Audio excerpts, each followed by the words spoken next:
Find the value, very most important question है। तो यहाँ पर हमें जो डिजिट दिए गए हैं उसकी हमें वैल्यू फाइंड करनी है।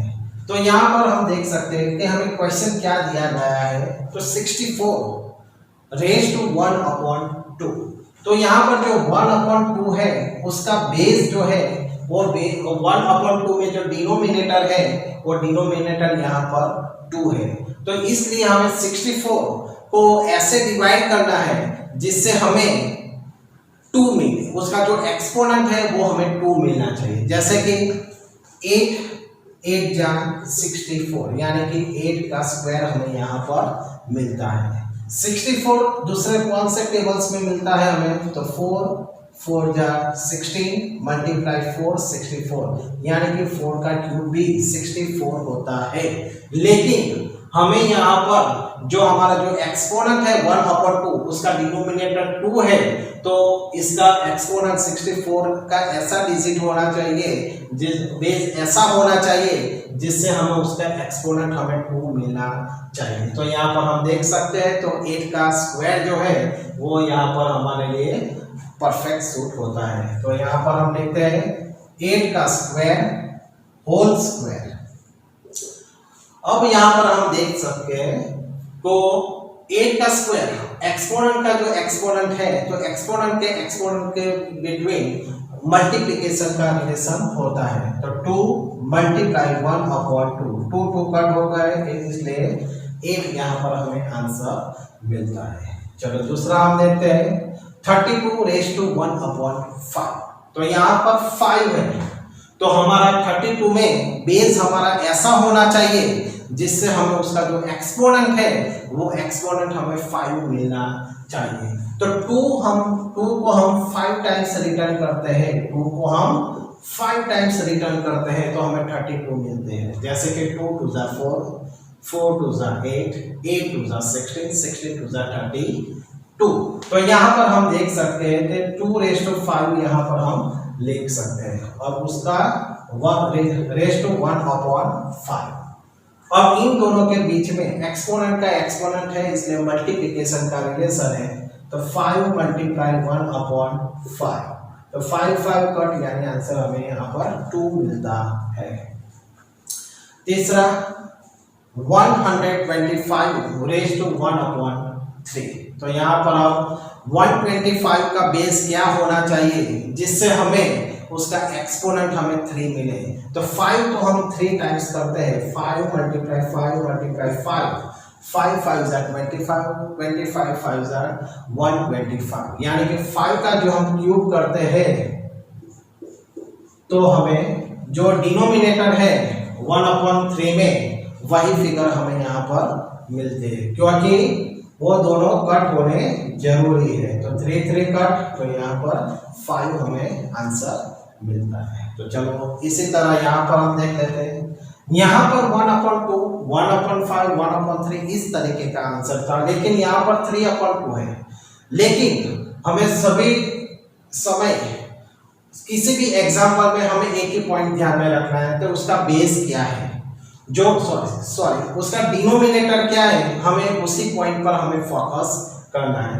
तो 9 का हमें बेस क्या रखे, 9 का हम बेस क्या रखे जिससे हमें उसका एक्सपोनेंट 2 मिले। तो यहाँ पर देख सकते हैं 2 का स्क्वायर यानी 3 3 जा 9 रेज टू 3/2। तो यहाँ पर हम देख सकते हैं एक्सपोनेंट का एक्सपोनेंट है इसलिए दोनों के बीच मल्टीप्लिकेशन का रिलेशन है। 2 2 यहाँ पर कट हो जाते हैं, तो यहाँ पर 3 का क्यूब हमें मिलता है। तो 3 का क्यूब यानी 3 टाइम्स, तो 3 3 जा 9 9 3 जा 27 हमें यहाँ पर आंसर मिलता है, यानी इसकी वैल्यू जो है वो उसकी वैल्यू हमें 27 मिलती है।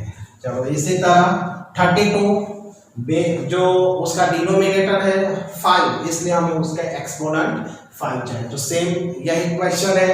तो 2 रेज टू 5 रेज टू 2/5, तो 5 मल्टीप्लाई 2/5, तो 5 यहाँ पर कट हो जाता है। तो 2 का स्क्वायर, तो 2 का स्क्वायर यहाँ पर हमें 4 मिलता है। 2 2 जा चलो यहाँ पर देख लेते हैं 16 और 16 का हमें एक्सपोनेंट ऐसा चाहिए तो जिससे हम 4 से उसे डिवाइड कर सके। तो यहाँ पर हम देख सकते हैं 2 रेज़ टू 4 करते हैं, 2 टू 4, 4 टू 8, 8 टू 16। ओके, तो यहाँ पर 2 रेज़ टू 4 हम करते हैं तो उसका जो एक्सपोनेंट है और वो इजीली यहाँ पर कट हो जाता है। तो चलो यहाँ पर देखते हैं 4 मल्टीप्लाई 3 अपॉन 4, 4 4 कट, 2 का क्यूब यानी 2 3 टाइम्स, 2 टू 4, 4 टू 8। लोग यहाँ पर 6 आंसर रख देते हैं, 2 का क्यूब यानी कि 6 आंसर रख देते हैं तो रॉन्ग हो सकता है। ओके, चलो 125 सेम टू सेम, सिर्फ यहाँ पर नेगेटिव 1/3 है, पॉजिटिव 1/3 है, यहाँ पर नेगेटिव 1/3 है। तो क्या फर्क है देख लेते हैं, वेरी मोस्ट इंपॉर्टेंट सम है ये।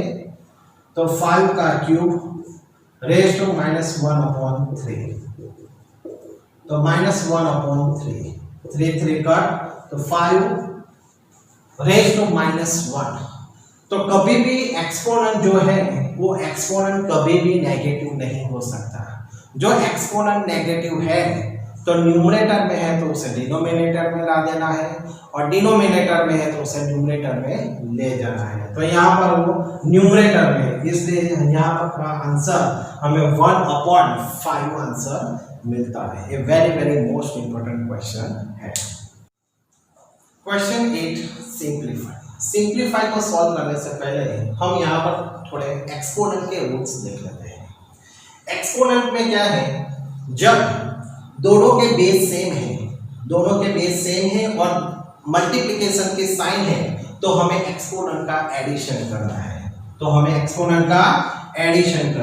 तो m plus n, base same है और एक्सपोनेंट जो है वो डिफरेंट है। बेस सेम है और डिवीजन है तो हमें एक्सपोनेंट का सब्सट्रैक्शन यहाँ पर हमें करना है। तो m माइनस n, यहाँ पर हम देख सकते हैं एक्सपोनेंट सेम है लेकिन बेस अलग अलग है, तो वहां पर हमें जो बेस है उसका मल्टीप्लिकेशन करना है और जो एक्सपोनेंट जो है वो हमें रख देना है।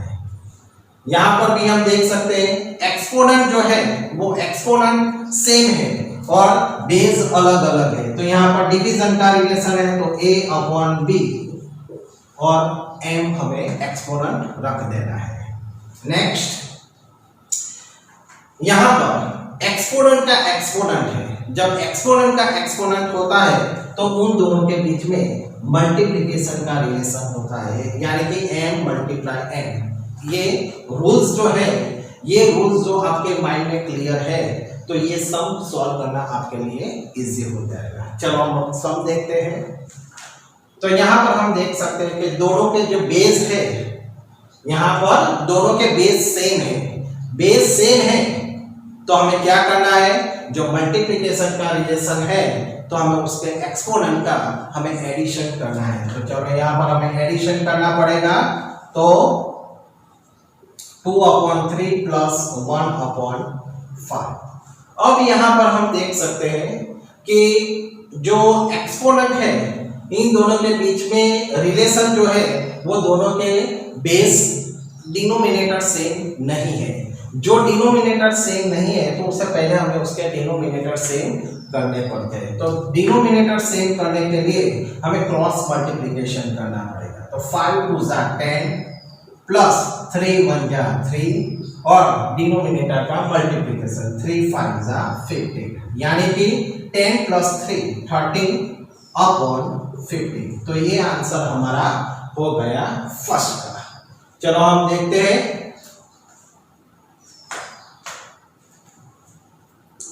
सेकंड सम देख लेते हैं। 1/3 का क्यूब और होल एक्सपोनेंट जो है वो उसका 7 है। तो यहां पर हम देख सकते हैं कि जो 7 है वो 1 का भी एक्सपोनेंट है और ये 3 का क्यूब है उसका भी एक एक्सपोनेंट है। तो चलो हम दोनों को 7 7 दे देते हैं। तो 1 रेज़ टू 7 अपॉन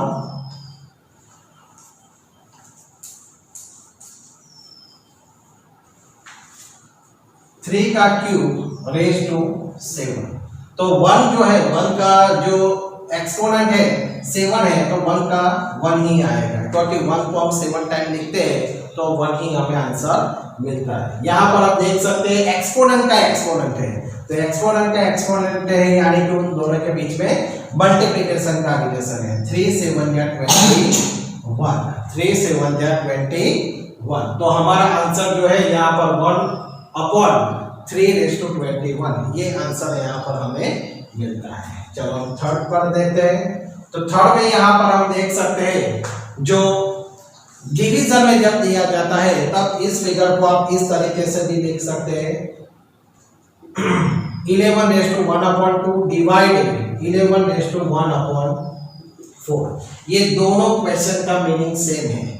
ये दोनों जो क्वेश्चन है ये भी डिवीजन है और ये भी डिवीजन है। यहाँ आपको कोई भी क्वेश्चन दिया जा सकता है। आप देख सकते हैं यहाँ पर जो बेस है वो बेस दोनों में सेम है। जो बेस सेम है तो और डिवीजन का रिलेशन है तो हमें उसके एक्सपोनेंट का सब्सट्रैक्शन यहाँ पर हमें करना है। तो चलो यहाँ पर हम देख सकते हैं दोनों पे जो डिनोमिनेटर है वो सेम नहीं है, तो हमें सेम करने के लिए क्रॉस मल्टीप्लिकेशन करना पड़ेगा। 4 1 जा 4 -2 1 जा 2 अपॉन 2 4 जा 8।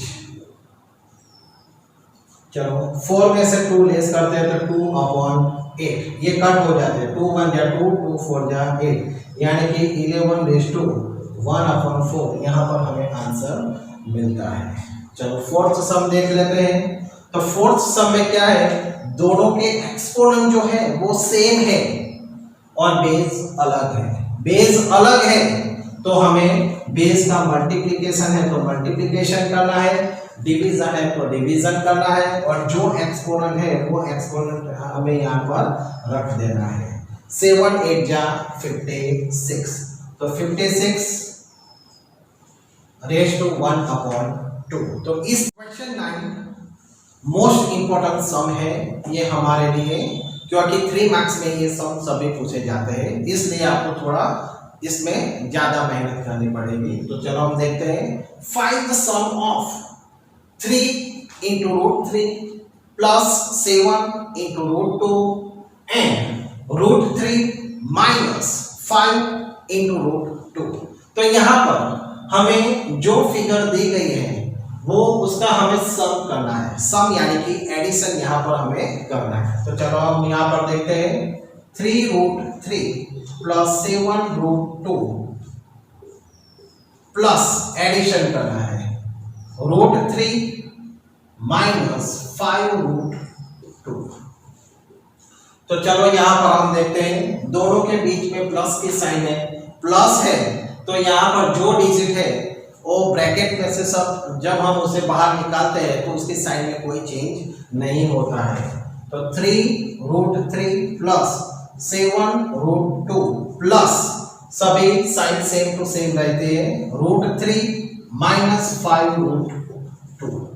अब यहाँ पर हमें लाइक टर्म फाइंड करने हैं। लाइक टर्म कैसे, लाइक टर्म तो यहाँ पर √2 है, यहाँ पर √2 है, तो ये दोनों लाइक है, यहाँ पर ये दोनों लाइक है। 3√3 प्लस 1√3, तो ये दोनों लाइक है, तो लाइक लाइक है, तो लाइक लाइक का यहाँ पर हमें एडिशन है तो एडिशन करना है, सब्सट्रैक्शन है तो सब्सट्रैक्शन करना है। तो इन दोनों के बीच में एडिशन का रिलेशन है, तो 3 में 1 ऐड करते हैं तो हमें 4√3 यहाँ पर हमें आंसर मिलता है इन दोनों का। अब इन दोनों में देखते हैं तो सब्सट्रैक्शन का रिलेशन है, ये प्लस है और ये माइनस है, तो प्लस माइनस यानी कि सब्सट्रैक्शन। 7 में से 5 हम कट करते हैं तो 2 मिलते हैं और √2। तो यहाँ पर हम देख सकते हैं अब यहाँ पर √3 है और यहाँ पर √2 है, यानी कि अनलाइक हो गए। अनलाइक का एडिशन नहीं होता है। तो इस समय आपको मोस्ट इंपॉर्टेंट पॉइंट यही है कि यहाँ पर आपको लाइक टर्म है, उस लाइक टर्म का आपको एडिशन है तो एडिशन करना है और सब्सट्रैक्शन है तो सब्सट्रैक्शन यहाँ पर आपको करना है। Next question, divide 15√12 by 3√3। तो चलो यहाँ पर हम देखते हैं डिवाइड करना है। तो 15√12/3 तो यहाँ पर मैंने आपको आगे सिखाया था कि होल फिगर को होल फिगर से ही हम डिवाइड कर सकते हैं और रूट की फिगर को रूट की फिगर से ही हम डिवाइड कर सकते हैं। तो यहाँ पर हम देख सकते हैं कि 3 5 15 ये कट हो गए। अब ये दोनों रूट की फिगर है और रूट की फिगर है तो कट हो रहा है। तो यहाँ पर हम देखते हैं 3 4 12। तो यहाँ पर हमें क्या मिलता है, होल फिगर में 5 मिलता है और जो रूट है रूट में हमें 4 मिलता है। तो √4 हमें यहाँ पर मिलता है। यहाँ पर हम देख सकते हैं √4 जो है वो √4 का यहाँ पर स्क्वायर रूट निकलता है। जो √4 है वो 2 का स्क्वायर रूट है। तो यहाँ पर हमें आंसर मिलता है 2। तो 5 2 10। तो ये सब आपके लिए मोस्ट इंपोर्टेंट पॉइंट इसलिए है यहाँ पर क्योंकि होल फिगर को होल फिगर से यहाँ पर डिवाइड किया, रूट को रूट के साथ डिवाइड किया और रूट में जो फिगर आती है वो फिगर यदि उसका स्क्वायर रूट निकलता है तो हमें उसका स्क्वायर रूट निकालना है और बाद में जो प्रोसेस मल्टीप्लाई है तो मल्टीप्लिकेशन, डिवीजन है तो डिवीजन हमें करना है। तो चलो next question, find the product यानी कि मल्टीप्लिकेशन ऑफ 2√5 मल्टीप्लाई 6√5। तो सेम प्रोसीजर, होल फिगर को होल फिगर के साथ यहाँ पर हम मल्टीप्लाई करते हैं। तो 6 2 12 मल्टीप्लाई √5 मल्टीप्लाई √5। जब √5 हमें 2 टाइम्स मिलते हैं तो इसका मतलब है √5 का स्क्वायर होता है। क्या होता है, √5 2 टाइम्स है यानी कि √5 का स्क्वायर। अदरवाइज दोनों का मल्टीप्लिकेशन है तो चलो यहाँ पर हम मल्टीप्लिकेशन करते हैं। √5 मल्टीप्लाई √5 तो √25 का स्क्वायर रूट हमें क्या मिलता है, 5 मिलता है। तो 12 5 60। तो next question, fourth, if a and b are rational number and 3 plus √5 upon 3 minus √5 is equal to a plus b √5, find the value of a and b। यहाँ पर हमें a and b की वैल्यू यहाँ पर हमें find करनी है और a and b जो वैल्यू है वो रेशनल नंबर है। तो यहाँ पर हमें जो 3 plus √5 अपॉन 3 माइनस √5 ये जो नंबर्स दिए गए हैं तो यहाँ इसका डिनोमिनेटर जो है वो डिनोमिनेटर इस सम में इसका इरेशनल है। क्या है, इरेशनल है। तो इरेशनल है तो उसे रेशनल करने के लिए हमने आगे के सम में देखा था हमें क्या करना होता है, जो ये नंबर है यहाँ माइनस की साइन है तो उससे ऑपोजिट साइन में हमें उसे मल्टीप्लाई करना है। यानी कि 3 plus √5 न्यूमरेटर और डिनोमिनेटर तो दोनों को सेम नंबर से हमें मल्टीप्लाई करना है। डिनोमिनेटर में जो फिगर है उसकी ऑपोजिट साइड ही हमें ले लेनी है और न्यूमरेटर और डिनोमिनेटर को यहाँ पर हमें मल्टीप्लाई करना है। तो चलो यहाँ पर देख सकते हैं 3 plus √5 दोनों के बीच में मल्टीप्लिकेशन का रिलेशन है, यानी सेम फिगर है इसलिए उसका स्क्वायर होगा। 3 plus √5 का स्क्वायर होगा। और नीचे देखते हैं तो डिनोमिनेटर में हम देख सकते हैं कि दोनों के बीच में ओनली साइन का डिफरेंस है, डिजिट सेम है। तो difference between two perfect square root की ये मेथड है। तो यानी कि ये 3 का स्क्वायर माइनस √5 का स्क्वायर, यहाँ पर हमें ये प्रोसेस करना है। तो चलो 3 plus √5 तो यहाँ पर मैं रूल्स यहाँ पर आपको बताता हूँ। a plus b whole square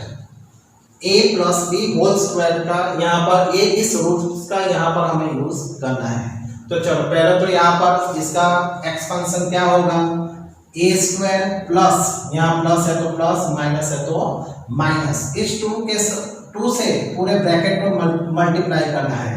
तो 2 × a × b प्लस b का स्क्वायर b स्क्वायर, और यहाँ पर ऑलवेज प्लस की साइन आती है। तो ये रूल्स यहाँ पर आपको फॉलो करना है। चलो यहाँ पर हम देखते हैं 3 का स्क्वायर प्लस है तो प्लस 2 से इन दोनों को मल्टीप्लाई करना है,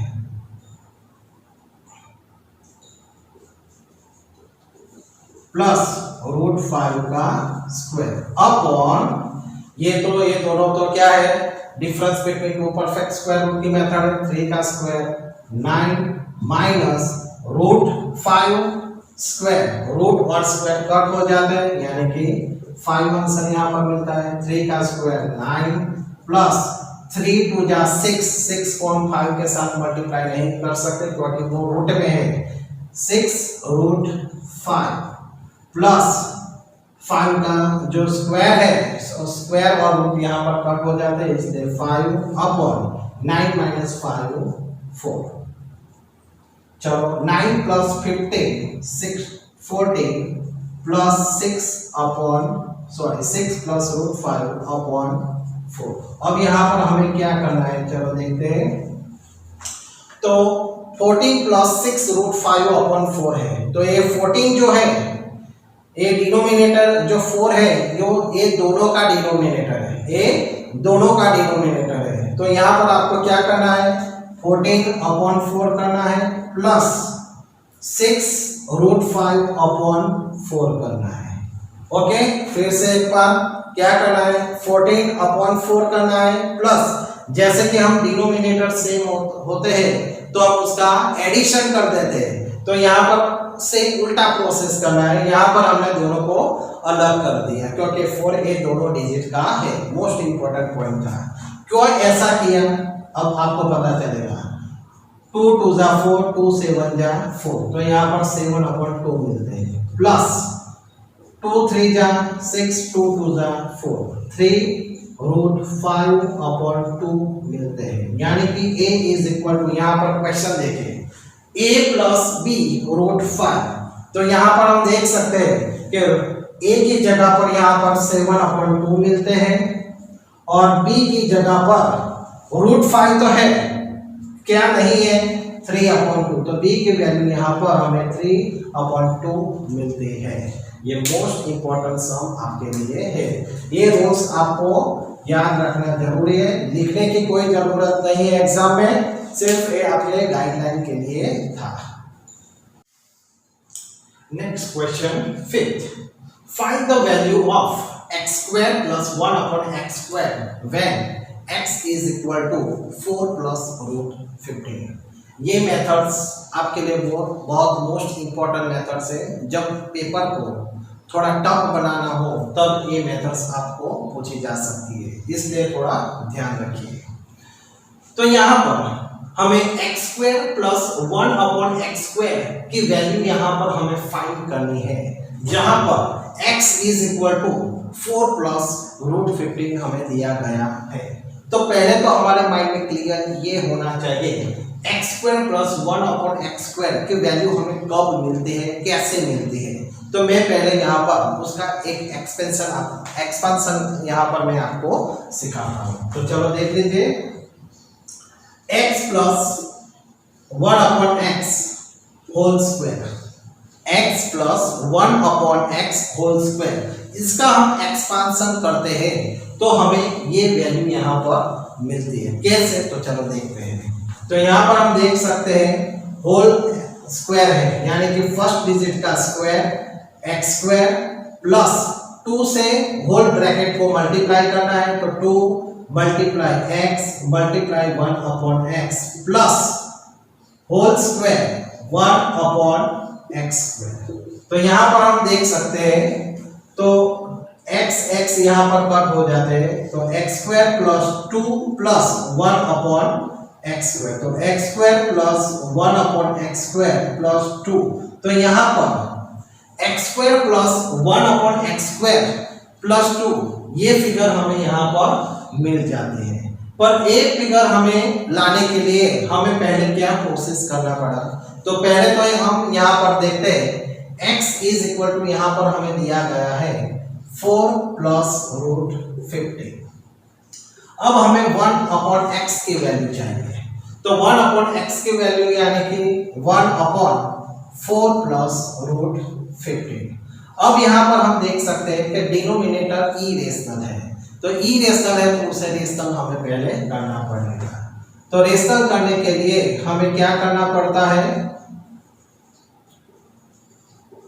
तो रेशनल करने के लिए उसे हमें मल्टीप्लाई करना पड़ता है इस ऑपोजिट साइन से, प्लस है तो माइनस, माइनस है तो प्लस से उसे हमें मल्टीप्लाई करना पड़ता है। तो 4 माइनस रूट 15, 4 माइनस रूट 15, तो 1 से इसे मल्टीप्लाई करते हैं न्यूमरेटर को, तो 4 माइनस रूट 15 हमें मिलते हैं न्यूमरेटर में, और डिनोमिनेटर में दोनों के बीच में साइन का डिफरेंस है, डिजिट सेम है, इसलिए difference between two perfect square root की मेथड है, यानी कि दोनों डिजिट का हमें स्क्वायर करना है और बीच में माइनस की साइन रख देनी है।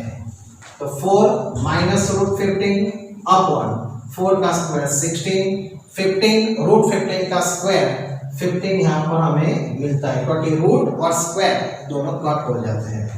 तो 4 माइनस रूट 15 अपॉन 16 में से 15 निकालते हैं तो 1 डिनोमिनेटर में लिखने की कोई जरूरत नहीं है। तो यहाँ पर हमें x की वैल्यू जो है वो हमें मिलती है 4 प्लस रूट 15 मिलती है, और 1/x की जो वैल्यू है वो 1/x की वैल्यू यहाँ पर हमें 4 माइनस रूट 15 मिलते हैं। तो अब हमें यहाँ पर क्या करना है, तो x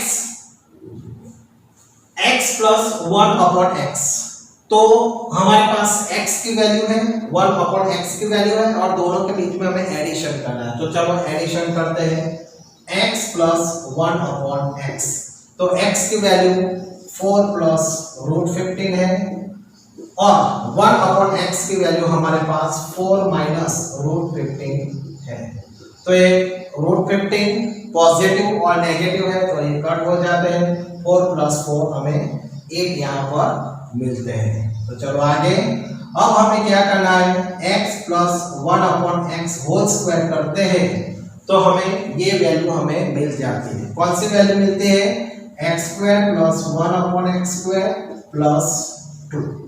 चलो अब यहाँ पर हम देखते हैं x प्लस 1/x, तो उसकी वैल्यू क्या है 8, तो 8 का स्क्वायर करते हैं is equal to x square plus 1/x square, इसकी वैल्यू हमें फाइंड करनी है, तो प्लस 2, तो 64 प्लस 2, तो लेफ्ट साइड पर हम लाते हैं इज इक्वल टू, तो माइनस हो जाते हैं, प्लस है तो माइनस।